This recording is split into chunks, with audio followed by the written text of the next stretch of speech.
দোতলায় কিছু কবুতর আছে, সেগুলো আপনাদের দেখাবো। উপরে খুব উন্নত জাতের কবুতর আছে। ভাই আপনার এটা দোতলা বিশিষ্ট, হ্যাঁ? জি, এটা দোতলা বিশিষ্ট। এখানে কত হাজার কবুতর আছে আপনার আনুমানিক? অনেক আছে, হিসাব নাই ভাই। এখানে তো বাচ্চা ধরেন বাচ্চা দেয়, আমরা তো বাচ্চা মানে সেল না করলে তো বাচ্চা যার বাচ্চা একটু বড় হয়ে যায় সেগুলো আমরা রুমে দিয়ে দিই। জি জি। সেল হইলে তো হইলো, নাইলে আমরা রুমে দিয়ে দিই। ও। মানে হিসাব নেই, এখানে অগুন্তি। এই যে এখানে আপনারা দেখতে পাচ্ছেন জালালি কবুতর, এগুলো কিন্তু জালালি কবুতর। জালালি কবুতর। 12 মাসে 13 জোড়া বাচ্চা দিবে।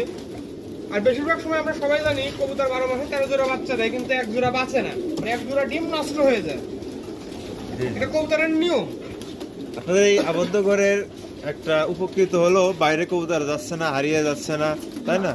আবার কোনো বিড়াল টিড়াল খাওয়ার কোনো সম্ভাবনা নেই। এখানে কোনো বিড়াল টিড়াল আসতে পারবে না।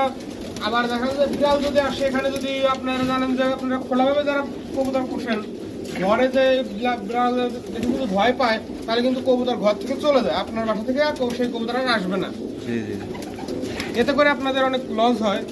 এজন্য আবদ্ধ ঘর হইলে আপনার কবুতর ভয় পাবে না।